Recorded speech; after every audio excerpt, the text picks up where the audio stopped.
Mais avant cela, il y a donc des images qui restent et resteront sans doute et qui seront encore commentées pendant des années. Celle de la poignée de main hier à l'Élysée entre Emmanuel Macron et le président syrien Ahmad El-Sharai. Première visite officielle dans un pays occidental.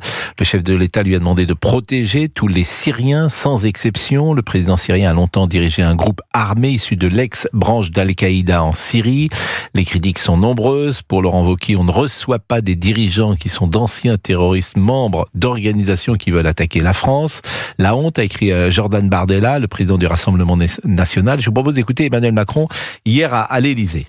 Au fond, la position qui est celle de la France ne consiste en aucun cas, je veux le dire ici, à donner des leçons à qui que ce soit. D'abord, ça n'est pas de la diplomatie que nous conduisons. Et ensuite, je suis conscient de la situation dans laquelle vous vous trouvez. C'est de penser au peuple syrien qui a vécu tous les défis que j'évoquais, qui a cette juste aspiration que nous partageons. Et au fond, c'est une position qui consiste avec exigence à défendre nos intérêts sécuritaires, politiques, portés par notre histoire, et avec la conviction que le peuple syrien, la stabilité en Syrie sont bonnes non simplement pour vous, mais pour toute la région et sont importantes pour la sécurité de toute la région et aussi la nôtre. C'est la réelle politique, c'est des débats qu'on peut prolonger jusqu'à l'infini lorsqu'on est président de la République. La position gaulliste, d'ailleurs, c'était de parler à tout le monde, si vous me permettez. Emmanuel Macron, il est exactement dans la ligne de la politique gaulliste. On parle à tout le monde. Ça, c'était ce que disait le général de Gaulle. Quels que soient, évidemment, ceux qui sont à la tête d'un pays. C'est la réelle politique.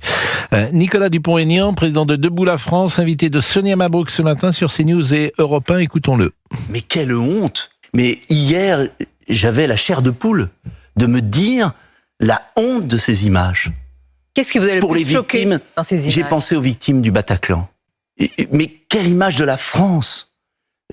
Emmanuel Macron a mis du sang sur la main. C'est insupportable pour moi. Il mérite la destitution.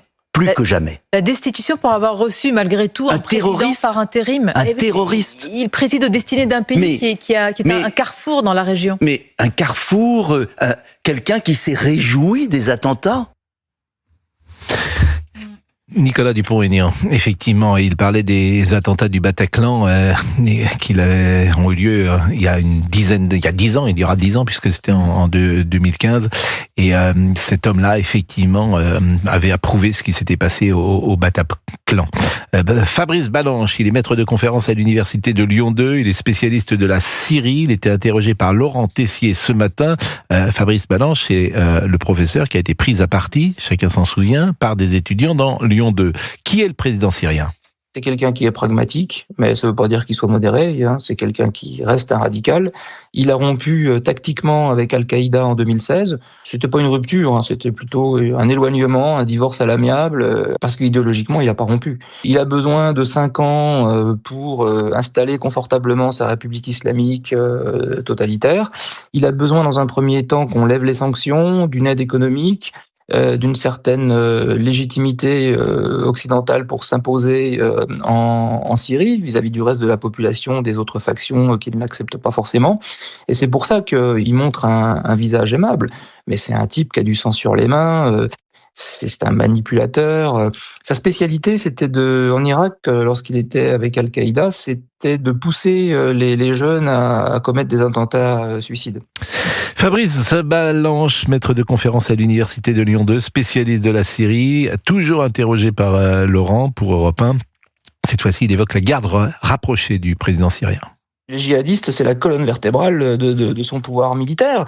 Il a récemment promu tout un tas de djihadistes étrangers parmi les plus radicaux dans son état-major. Cette garde rapprochée est essentiellement composée de djihadistes étrangers parce qu'il a davantage confiance en eux que dans des autres groupes syriens qui pourraient avoir envie de l'éliminer. Récemment, il a nommé comme commandant militaire de la 86e division, donc celle qui s'occupe de l'est de la Syrie, un type, mais c'est un meurtrier, c'est un assassin, c'est un radical. Il a pratiqué l'épuration ethnique à l'égard des Kurdes dans le nord-est syrien. Enfin, il a promu tout un tas de gens qui sont inqualifiables. Et puis la dernière question que Laurent Tessier a posée à Fabrice Balanche, est-on des idiots utiles ?